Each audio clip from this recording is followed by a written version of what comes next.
लेकिन higher secondary और high school के जो नियोजन इकाई के मुख्य जो होते हैं नियोजनकर्ता, वो होते हैं डीडीसी, और डीडीसी के टेबल पर वहां लंबित है विगत 1.5 साल से। अगर आपके पास सूची हो गई तो आप दे दें, हम लोग अगले 15 दिनों में उसका निष्पादन निश्चित रूप से कर देंगे।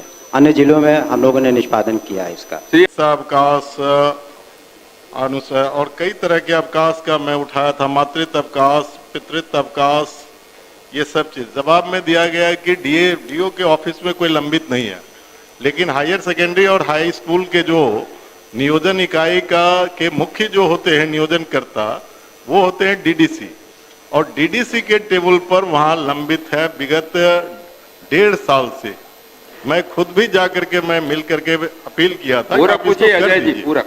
तो इसीलिए मेरा है कि नियोजन इकाई हाई स्कूल और हायर सेकेंडरी का जब होते हैं, उसके चीफ होते हैं डीडीसी, तो जवाब जो ये आया ये जवाब सही नहीं है। इसीलिए उनके टेबल पर लंबित है, वो कब तक पूरा होगा, इसका निष्पादन होगा।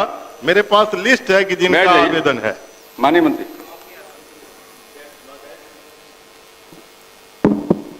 अध्यक्ष महोदय, इस तरह के अन्य जिलों में भी मामले लंबित हैं। माननीय सदस्य ने सही कहा है और उनसे हम आग्रह करेंगे कि अपनी सूची दे दें। अन्य जिलों का, कई जिलों का हमने निष्पादन कर दिया। इस तरह के मामले शिक्षक हमसे मिले थे, इस तरह के मामलों में उनका निष्पादन हो चुका है। अगर आपके पास सूची हो गई तो आप दे दें, हम लोग अगले 15 दिनों में उसका निष्पादन निश्चित रूप से कर देंगे। अन्य जिलों में हम लोगों ने निष्पादन किया है इसका। श्री अमरेंद्र कुमार पांडे, अब क्या भाई आप दीजिए, हो गया 15 दिन। नहीं सर, मेरा सवाल ये है कि 1.5 साल से किसी शिक्षकों का पेंडिंग करके अगर डीडीसी ने रखा है, क्या उसके खिलाफ कोई कार्रवाई कर सकती है सरकार की? नहीं। पहले क्या कारण कराने दीजिए ना। इसीलिए मैं सरकार से जानना चाहता हूं कि जिन्होंने 1.5 साल से लंबित रखा है, उनके खिलाफ कोई अनुशासनिक कार्रवाई करने की इच्छा रखती है कि नहीं?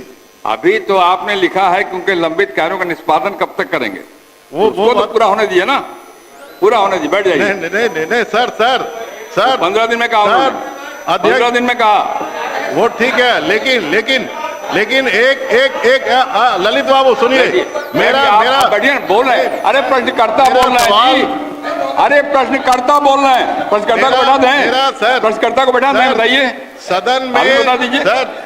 सदन में सर जब कोई विधायक खड़ा होकर के बोलता है, तो मैं यह भी कह रहा हूं कि मैं डीडीसी को जाकर के मैं बोला, और 2 बार मैं बोला, फिर भी नहीं किया, तो एक विधायक अपनी बात को, अपनी वेदना को कहां रखेगा? मैं सदन में रख रहा हूं, इसलिए मैं कह रहा हूं कि हु इज रिस्पॉन्सिबल, रिस्पॉन्सिबिलिटी तय करके सरकार को कार्रवाई करना चाहिए। ये हमारा कहना। बैठ जाए। श्री अमरेंद्र कुमार पांडे जी, पूछता हूं। माननीय मंत्री महोदय,